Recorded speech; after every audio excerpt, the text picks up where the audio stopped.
राम राम जी सबको। तो आज हम बात करेंगे मनचंदानी कंट्रोवर्सी के बारे में। तो भाई, सब कह रहे हैं और वो खुद भी कह रहे हैं कि रिश्तेदारों को बुलाने को लेकर के ये शादी टूट गई। भाई, पहले तो मुझे सबसे बड़ी मूर्खता इसी बात पे लग रही है कि रिश्तेदारों को खुश करने के लिए शादी ही टूट गई। वो रिश्तेदार भी हंस रहे होंगे, अपने घर में खुशियां मना रहे होंगे कि कितने मतलब भोंदू है दोनों फैमिलीज, कि हमारे लिए उन्होंने शादी ही तोड़ दी। तो भाई, ये बात बहुत ही बचकाना लगती है कि रिश्तेदारों को बुलाने को लेकर के, जैसे विनीता मनचंदानी जी बोल रही थी कि भाई लड़के की दादी ने दबाव डाला कि मेरे ये वाले रिश्तेदार, मेरे भाई भतीजे आपको बुलाने ही पड़ेंगे, या फिर उनको वो बुला रहे हैं उनको। तो भाई, पहली बात तो दोनों के रिश्तेदार कंबाइन है, ठीक है। जैसे कि उन्होंने खुद भी बताया कि विनीता मनचंदानी ने बताया कि उन्होंने खुद अपने मामा के लड़के से शादी की है, और जहां लड़की की शादी होके जा रही थी, इनकी लड़की, इनकी बेटी की शादी होके जा रही थी, वो इन्हीं की ननद के पोते को जा रही है। तो पहले तो ये उलझ पुलझ है रिश्ता ही सारा, ठीक है। दूसरी बात, क्या विनीता मनचंदानी को नहीं पता था कि तुम्हारे रिश्तेदार कंबाइन है? वो तुम्हारी साइड नहीं आएंगे तो उधर तो जरूर आएंगे, उधर आएंगे तो वो सारी रस्मों में भी भाग लेंगे। तो ये सब तो पहले से ही पता था।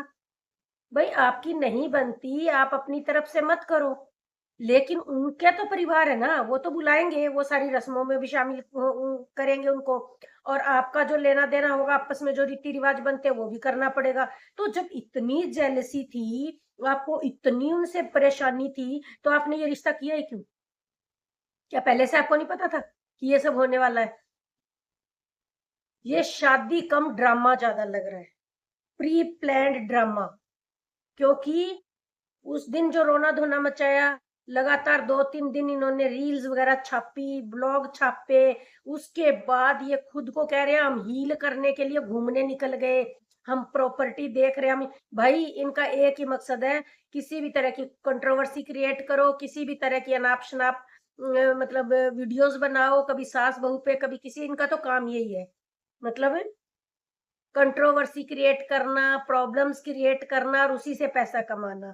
तो इस तरह का पैसा कैसे खुश रख सकता है किसी को? और लड़की के शिकन भी नहीं है चेहरे पे कि रिश्ता टूट गया। वो अपना इंजॉय करते घूम रहे, पार्टियां करते घूम रहे। यार, पहली ऐसी फैमिली देखी जिनका रिश्ता टूट गया और वो पार्टियां करते घूम रहे हैं। हद है भाई। जनता को बेवकूफ बनाना तो कोई इनसे सीखे। ये तो मतलब कंटेंट क्रिएटर बनते बनते इन्होंने तो जीवन को ही कंटेंट बना दिया। पहले ये खुद कंटेंट क्रिएट करते थे, कोई विचार लाते थे और उस पे वीडियो बनाते थे, लेकिन अब तो इन्होंने जीवन को ही कंटेंट बना दिया। Well done. वाह भाई वाह। बेटी भी हंस रही है, इंजॉय कर रही है, माँ ने ड्रिप्स वगैरह चढ़वाई, क्या क्या नाटक हुए। और अब कह रहे हैं कि भाई अच्छा हुआ उनसे पीछा छूटा, कभी कह रहे हैं उन्हीं से शादी होगी, कभी कुछ कभी कुछ। अरे भाई, रिश्तेदारों को लेके रिश्ता कौन तोड़ता है? जब इतनी लाखों की तैयारियां करी, सिर्फ रिश्तेदारों की वजह से रिश्ता तोड़ दिया, ये तो हैरानी की बात है भाई। और बाद में शादी करेंगे, अगर थोड़ा ब्रेक लेके शादी करेंगे, तब भी वो रिश्तेदार वहीं मिलेंगे।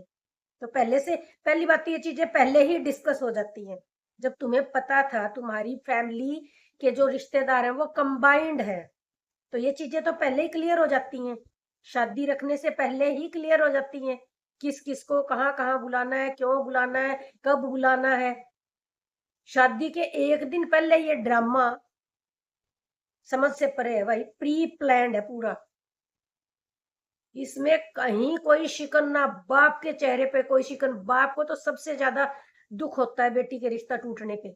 ना बाप के चेहरे पे कोई शिकन, ना बाप को डिस्कस करते देखा कि भाई इन छोटी छोटी बातों को लेकर के हम अपनी बेटी का जीवन क्यों बर्बाद करें, उसका रिश्ता क्यों खराब करें। भाई, ये तो कंटेंट क्रिएट करते घूम रहे हैं, कभी कहीं कभी कहीं कभी कहीं। रिश्ता शादी ये सब ढकोसला ही लग रहा है। अगर नहीं होता ऐसा, तो कोई भी वजह नहीं कि रिश्तेदारों को शामिल करने को बोल रही थी उसकी दादी, या फिर इधर से ये कह रहे हैं हम तो नहीं उनको शामिल कर रहे। भाई, ये तो कोई कारण ही नहीं बनता। ये तो इतनी तुच्छ बातें हैं, इसका मतलब तुम्हारे घर में बहुतायत औरतों की ही चलती है, आदमियों का कोई ओपिनियन नहीं लिया जाता। किसी भी आदमी ने बीच में पढ़ करके इन चीजों का समाधान करने की कोशिश नहीं की। क्या है भाई ये बचकानी हरकतें? शादी विवाह जैसे प्रोग्राम में ऐसी तुच्छ तुच्छ बातों को लेकर के रिश्ते टूट जाते हैं क्या? तो भाई वो कहावतें सही और सच साबित हो रही है कि जो पहले बड़े बूढ़े कहते थे, भाई शुक्र है औरतों को बारात में लेकर नहीं जाते, नहीं तो ऐसा झगड़ा मचाती वहां पे, दुल्हन के बिना बारात वापस लौटती। तो भाई यही सीन नजर आ रहा है मेरे को तो यहाँ पे।